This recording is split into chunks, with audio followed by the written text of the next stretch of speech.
Today I'm interviewing Kevin, who works in the transportation industry. The topic we'll be discussing today is terrorism and the government's subsequent response to it. Like most Americans, you probably remember where you were when terrorists hijacked the planes that crashed into the World Trade Center on September 11th, 2001. Yes, I can remember where I was. I was on a job site. I wasn't as involved in the transportation industry as I am now. And we were in a critical fiber optic junction box with a lot of government lines going in there. And we were made to leave the job immediately. And how did that make you feel? And it was, well, it just, first of all, it was just in disbelief. And one of the guys on the job site, first thing he said was, "This sounds like Bin Laden." Wow. And I thought, well, who's Bin Laden? I didn't even know, at that time, didn't know who Bin Laden was, but I soon found out who he was. As we all did. You know, the government's responses to those horrific events was to implement stricter security measures for those traveling, especially by plane. And I think they used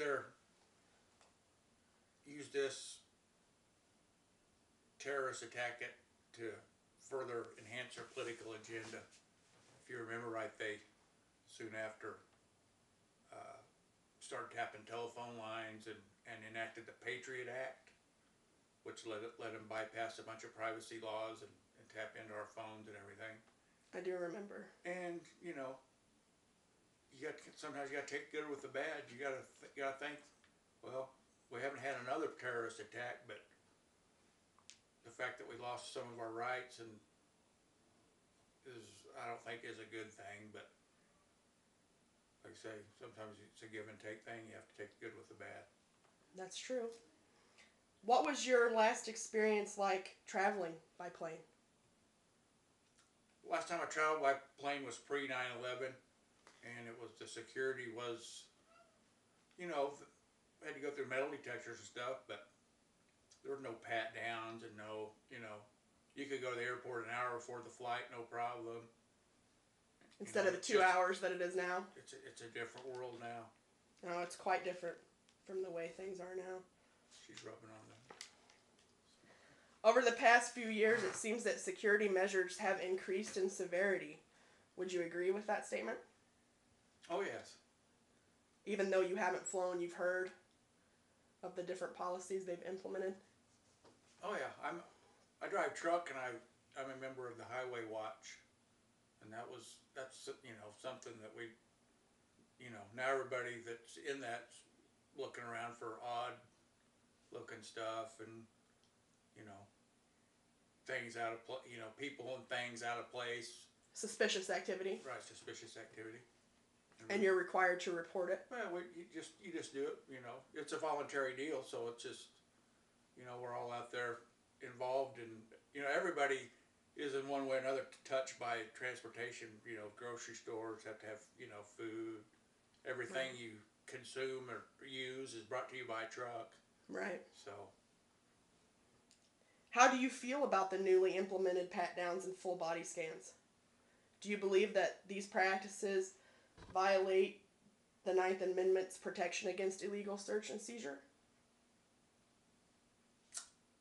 To a certain extent, but I believe that the ultimate goal of being safe, you know, kind of for the greater good. They are, yeah, for the greater good. But you know, they should establish, I think, a more,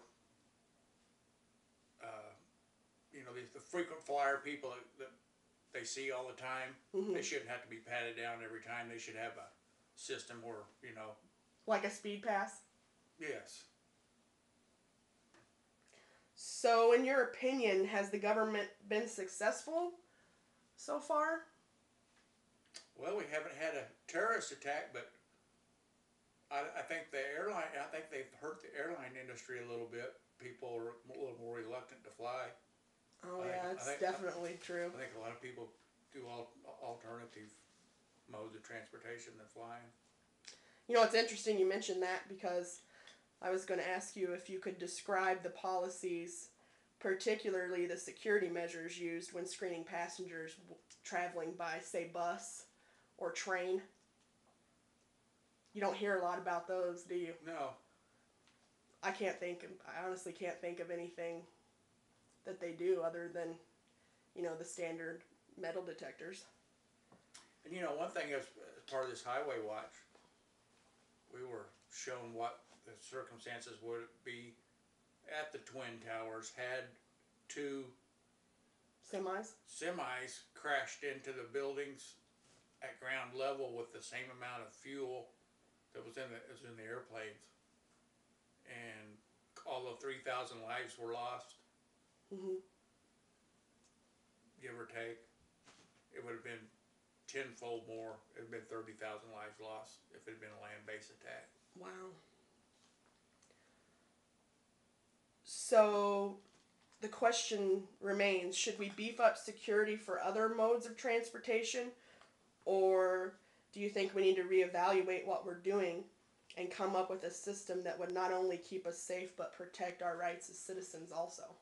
Do you believe that exists? No, I don't believe that exists, and I believe that as human nature, people take it for granted. You could get a lot.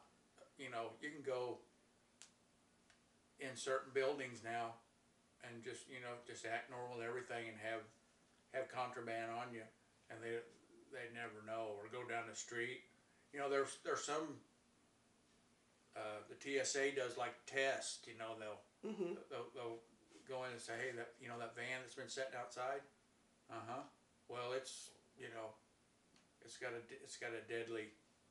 got some deadly nerve agents in it or something that, so people are just kind of take it for granted that we are safe.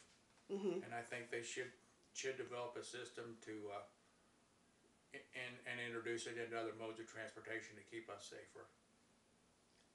But the focus still remains on airplanes. It needs to be on all because it was so modes of transportation. Yeah, it touched everybody. I'd like to see that simulation.